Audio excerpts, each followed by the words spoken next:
মুর্শিদাবাদ জেলার অন্যতম প্রাচীন ও ঐতিহ্যবাহী দুর্গাপুজো হল কাশিমবাজার রাজবাড়ির পুজো। প্রায় ৩০০ বছরেরও বেশি সময় ধরে আজও নিষ্ঠা ও নিয়ম মেনে অনুষ্ঠিত হয়ে আসছে এই বনেদি পুজো। ইতিহাস বলছে, পূর্ব বাংলার সরাইল পরগনার জমিদার জগবন্ধু রায়ের পূর্বপুরুষদের নিবাস ছিল এই রাজবাড়ি। পরে ১৭৪০ সালে বাঁকুড়ার পাত্রসাহের নিবাসী ব্যবসায়ী অযোধ্যারাম রায় মুর্শিদাবাদে এসে ছোট রাজবাড়িতে দুর্গাপুজো শুরু করেন। ব্যবসায় ব্যর্থ হয়ে পরবর্তীতে ইস্ট ইন্ডিয়া কোম্পানির দেওয়ান পদে যোগ দিয়েছিলেন তিনি। আর তার হাত ধরেই ছোট রাজবাড়ির পত্তন এবং দুর্গাপুজোর সূচনা। তারপর থেকে আড়ম্বরপূর্ণভাবে প্রতি বছর এখানে দুর্গোৎসব পালিত হয়ে আসছে।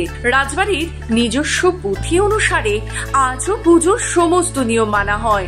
রথযাত্রার দিন কাঠামো পুজোর মাধ্যমে সূচনা হয় পুজোর। বিশেষত্ব হলো, প্রতিবার কাঠামো নতুন করে পাল্টানো হয় না। প্রতিমা বিসর্জনের পর সেই কাঠামো নাট মন্দিরে রেখে দেওয়া হয়। এক চালায় দেবী দুর্গা ৪ সন্তানকে নিয়ে বিরাজ করেন।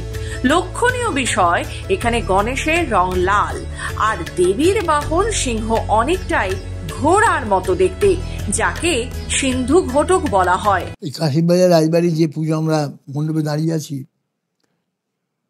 প্রশান্ত রায়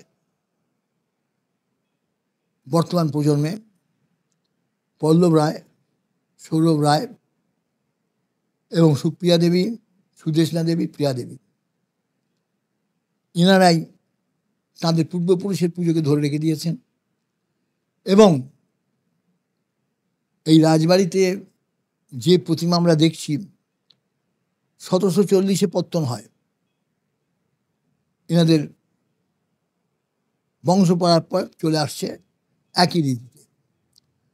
আমাদের রথের দিন এখানে এই পাঠ পুজো করা হয় এবং অনন্ত চতুর্দশীর দিন এই সাদা রঙটা দেওয়া হয়। আর গণেশের লাল রং শাস্ত্রগতভাবে, এবং যে ঘোড়া সিংহটা দেখা যাচ্ছে, এটা কিন্তু যে সিংহ অন্যান্য ইয়েতে দেখা যায় সেরকম নয়। এটা হচ্ছে সিন্ধু ঘটক, সমুদ্র মন্থনের সময় এটা উঠে এসেছিল সেই সিংহ। দেবীর আনুষঙ্গিক গহনাপত্র সবই পরানো হয়। সপ্তমী, অষ্টমী ও নবমীতে অনুষ্ঠিত হয় কুমারী পুজো।